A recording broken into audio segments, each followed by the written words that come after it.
Question 1. A prescription reads lisinopril 10 mg number 30, Sig, 1 pqd. How many days supply does this prescription represent? A. 15 days. B. 30 days. C. 60 days. D. 90 days. Answer: B. 30 days. This question tests your ability to calculate a day's supply, which is a fundamental pharmacy math skill. The keyword Sig, 1 pqd indicates that one tablet should be taken by mouth once daily. With number 30 tablets dispensed, taking one per day means the medication will last for 30 days. Accurately calculating days' supply is crucial for billing insurance and ensuring patients receive the correct quantity of medication until their next refill. Always break down the Sig directions to determine the daily dose and then divide the total quantity by the daily dose. Question 2. Which of the following is an example of a lookalike/soundalike (LASA) medication pair that could lead to a medication error? A. Metformin and glipizide. B. Prednisone and prednisolone. C. Lisinopril and amlodipine. D. Ibuprofen and naproxen. Answer: B. Prednisone and prednisolone. This question focuses on medication safety and identifying potential sources of error, specifically lookalike/soundalike (LASA) drugs. Prednisone and prednisolone are both corticosteroids with similar names and packaging, making them easily confused, especially during order entry or dispensing. While their active forms differ, confusing them can lead to incorrect dosing or therapeutic outcomes. It is critical for pharmacy staff to use strategies like tall man lettering or requiring extra verification steps to distinguish between LASA medications and prevent serious patient harm. Question 3. According to federal law, how often must a complete inventory of all controlled substances be performed in a pharmacy? A. Every month. B. Every 6 months. C. Every year. D. Every 2 years. Answer: D. Every 2 years. This question tests your knowledge of federal regulations concerning controlled substances, a key aspect of pharmacy law. According to the Drug Enforcement Administration, DEA, a complete inventory of all controlled substances, Schedules 2V, must be conducted at least every 2 years, biennially. This comprehensive count helps prevent diversion and ensures accountability for these highly regulated medications. Maintaining accurate and up-to-date controlled substance records is a legal requirement and a critical component of pharmacy compliance. Question 4. What is the generic name for the brand name drug Zestril? A. Losartan. B. Valsartan. C. Lisinopril. D. Ramipril. Answer: C. Lisinopril. This question tests your knowledge of common brand generic drug names, which is essential for safe and efficient pharmacy practice, especially for top 200 drugs. Zestril is a brand name for the angiotensin-converting enzyme, ACE, inhibitor lisinopril, which is commonly used to treat high blood pressure and heart failure. Knowing the generic equivalents of brand name medications helps prevent errors, facilitates communication with patients and prescribers, and is fundamental to understanding drug formularies. Always strive to learn both brand and generic names for frequently prescribed medications. Question 5. A prescription calls for 500 mg of amoxicillin. The pharmacy only has amoxicillin 250 mg capsules available. How many capsules should be dispensed per dose? A. 1 capsule. B. 2 capsules. C. 3 capsules. D. 4 capsules. Answer: B. 2 capsules. This question assesses your basic dosage calculation skills, which are vital for accurate prescription filling. The concept is to determine how many units of the available strength are needed to meet the ordered dose. Since the prescription requires 500 milligrams and each capsule contains 250 milligrams, you would divide 500 milligrams by 250 milligrams per capsule, resulting in 2 capsules per dose. Double-checking such calculations helps prevent medication errors and ensures patient safety. Question 6. Which of the following controlled substance schedules has the highest potential for abuse and no accepted medical use? A. Schedule 1. B. Schedule 2. C. Schedule 3. D. Schedule 4. Answer: A. Schedule 1. This question evaluates your understanding of controlled substance classifications, a fundamental concept in pharmacy law. Schedule 1 drugs, such as heroin and LSD, are characterized by their high potential for abuse and dependency and lack of any currently accepted medical use in the United States. It's crucial to understand these distinctions because the scheduling determines the strictness of regulations regarding prescribing, dispensing, and inventory. Knowing the characteristics of each schedule helps ensure proper handling and legal compliance. Question 7. A prescription needs to be compounded using a sterile technique. Which area of the pharmacy is specifically designed for this purpose? A. Dispensing counter. B. Medication storage room. C. Clean room. D. Patient counseling area. Answer: C. Clean room. This question tests your knowledge of sterile compounding environments and quality assurance in pharmacy practice. The clean room is a specially controlled environment designed to minimize particulate contamination and microorganisms, making it suitable for preparing sterile products like intravenous medications or eye drops. Maintaining strict sterile technique within a clean room is critical to prevent infections and ensure patient safety for these high-risk preparations. Understanding the purpose of different pharmacy areas helps ensure proper workflow and adherence to safety protocols. Question 8. What is the primary role of a pharmacy technician when a patient requests counseling about a new medication? A. Provide detailed drug information and answer all patient questions. B. Direct the patient to the pharmacist for counseling. C. Explain common side effects and how to take the medication. D. Dispense the medication and advise the patient to read the package insert. Answer: B. Direct the patient to the pharmacist for counseling. This question addresses the scope of practice for pharmacy technicians, which is crucial for patient safety and legal compliance. Only a licensed pharmacist is legally permitted to provide patient counseling about medications, including explaining effects, side effects, and proper use. A technician's primary role is to ensure the patient is offered counseling and then facilitate that interaction with the pharmacist. Understanding these professional boundaries helps maintain quality assurance and ensures patients receive expert advice from the appropriate healthcare professional. Question 9. Which of the following is an angiotensin receptor blocker, ARB, used to treat high blood pressure? A. Metformin.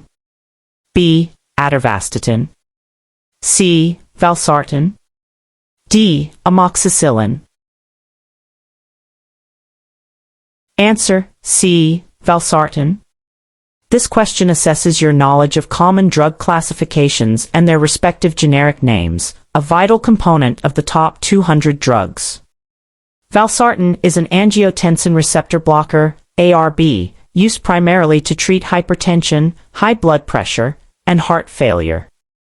Recognizing drug classes helps you understand how different medications work and why they are prescribed, improving your ability to catch potential errors or drug interactions. Always try to associate generic names with their therapeutic class to build a stronger foundation in pharmacology. Question 10. How many milliliters, ml, are in 2 tablespoons, tablespoon? A. 10 milliliters. B. 15 milliliters. C. 30 milliliters. D. 60 milliliters. Answer: C. 30 milliliters. This question tests your knowledge of common household and metric conversions, which is essential for accurately measuring liquid medications. 1 tablespoon, is equivalent to 15 milliliters, ml. Therefore, 2 tablespoons would be 2 multiplied by 15 milliliters, which equals 30 milliliters. Mastering these conversions is critical to ensure patients administer the correct dose of liquid medications at home, preventing underdosing or overdosing. Here's an easy way to remember it. Think of 15 for 1 tablespoon. Question 11. Which federal act mandates that all prescription and non-prescription drug products must be safe and effective? A. HIPAA. B. PPPA. C. FDCA. D. OBRA 90. Answer: C. FDCA.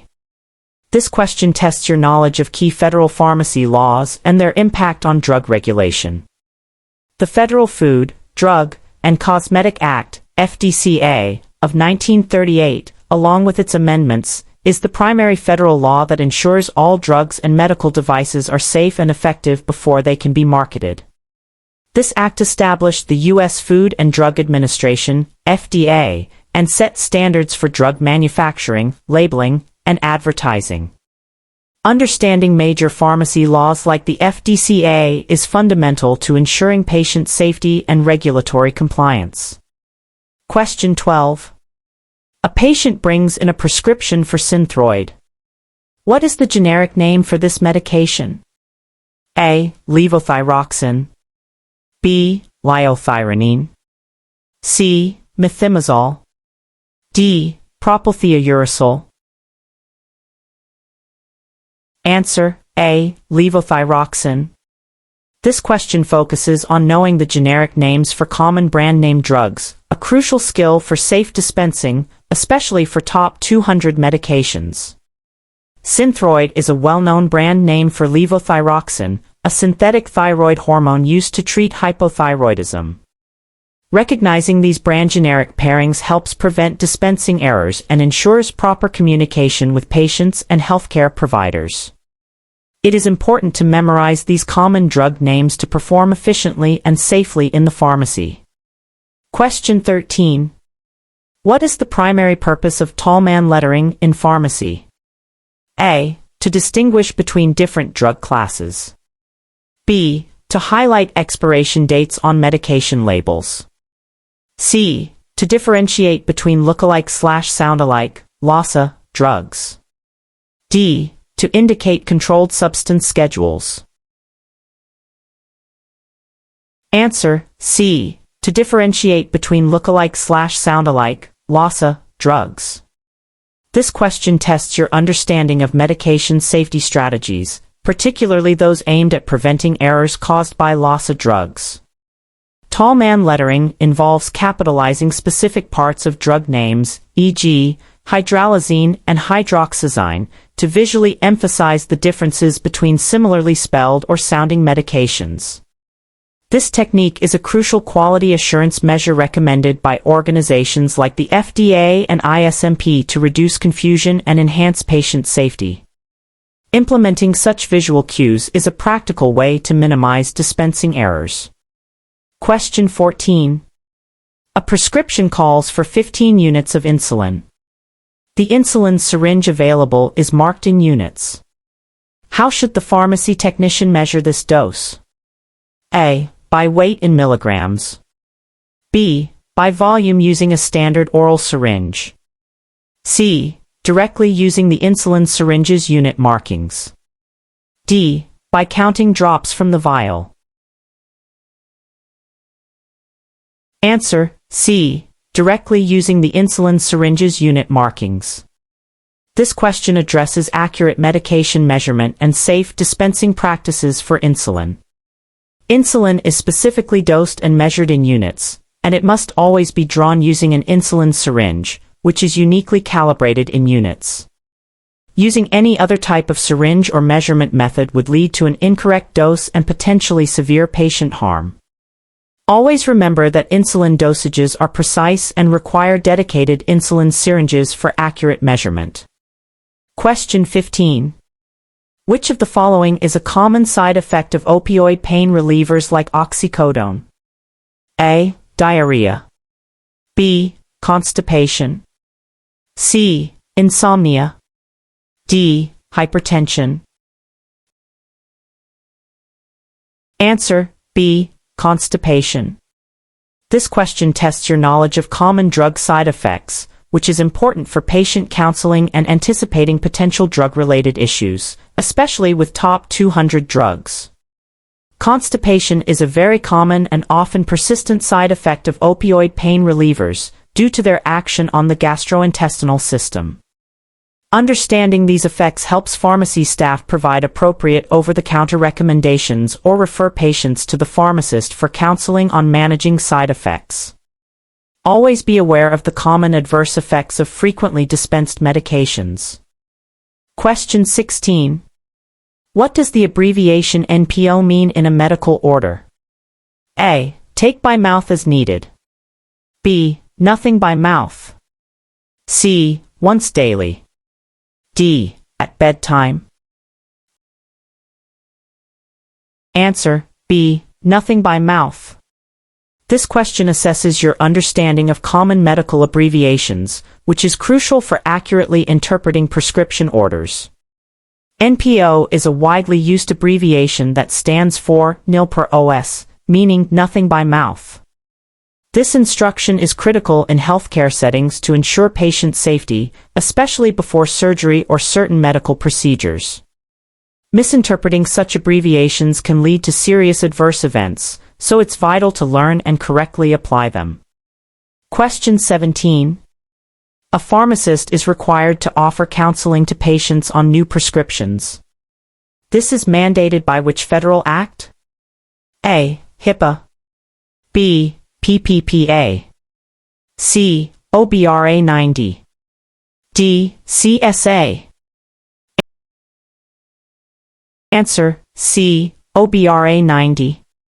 This question tests your knowledge of federal pharmacy law, specifically regarding patient counseling requirements.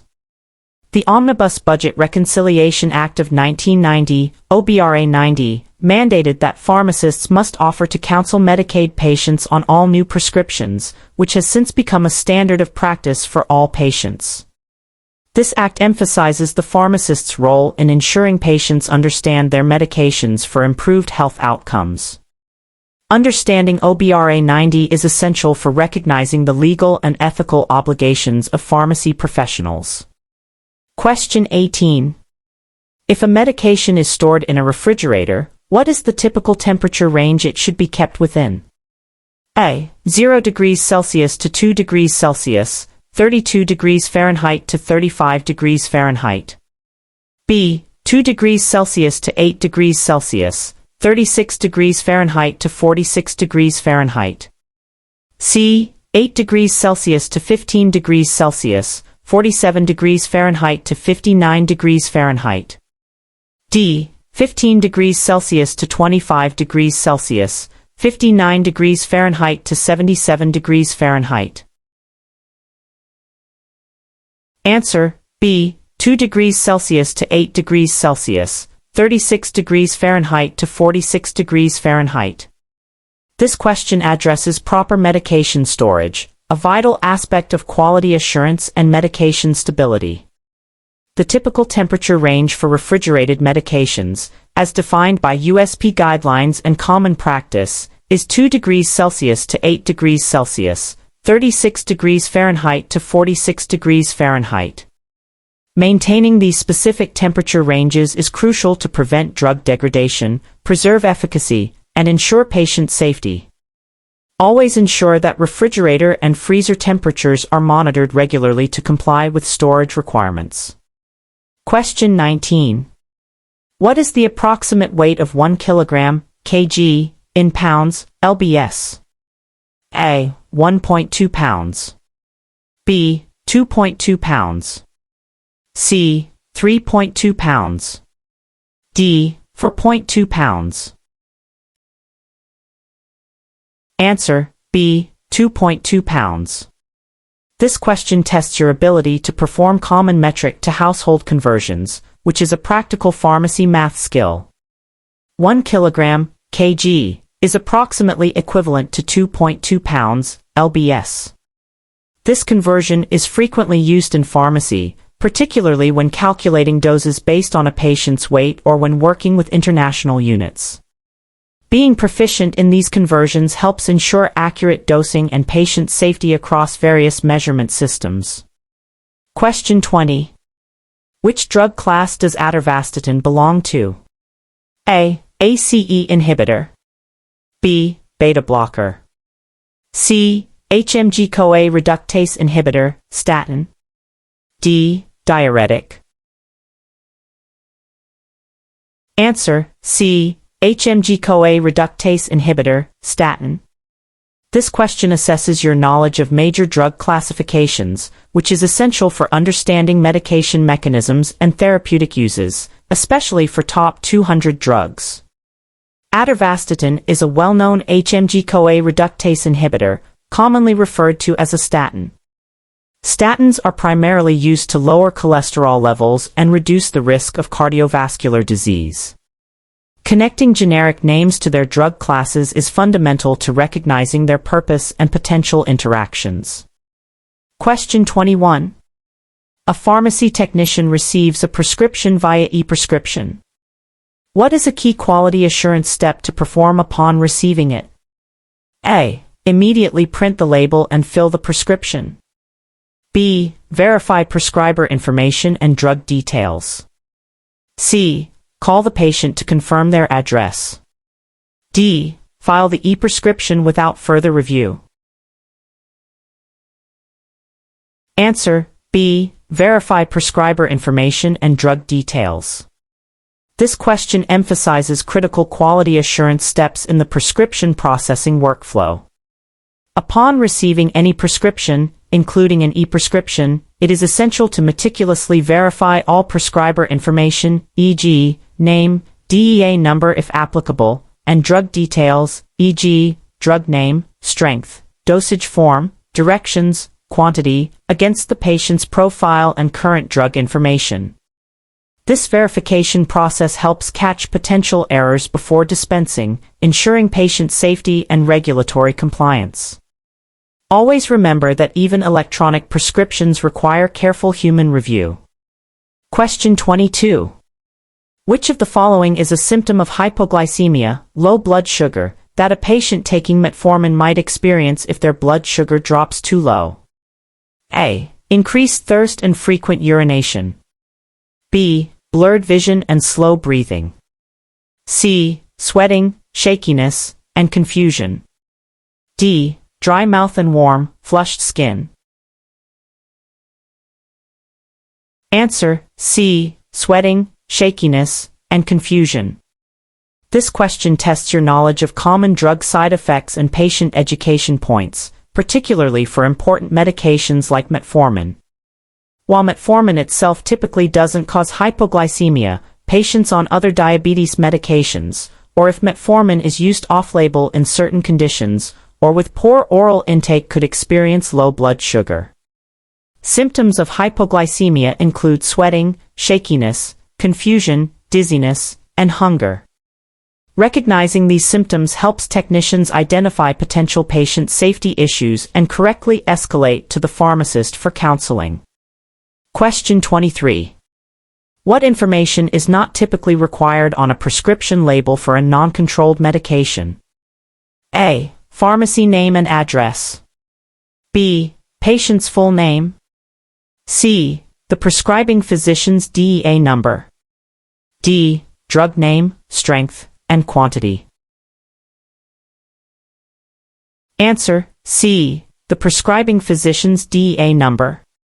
This question assesses your understanding of required prescription label elements, a crucial aspect of pharmacy law and patient safety. While a DEA number is absolutely required on the prescription blank for controlled substances, it is generally not required on the dispensed prescription label for non-controlled medications. The label must include pharmacy information, patient and prescriber names, drug details, directions, and refill information. Knowing what information is legally necessary on the label helps ensure compliance and accurate dispensing. Question 24. A medication order states, take 5 milliliters orally twice daily. How many days would a 100 milliliters bottle last? A. 5 days. B. 10 days. C. 20 days. D. 40 days. Answer: B. 10 days. This question requires you to calculate the day's supply for a liquid medication, a common pharmacy math task. The SIG directions state 5 milliliters orally twice daily, meaning the patient takes a total of 10 milliliters per day, 5 milliliters x 2. With a 100 milliliters bottle, you divide the total volume by the daily dose, 100 milliliters / 10 milliliters per day, which equals 10 days. Accurate days supply calculations are essential for proper billing and ensuring patients have enough medication until their next refill. Question 25.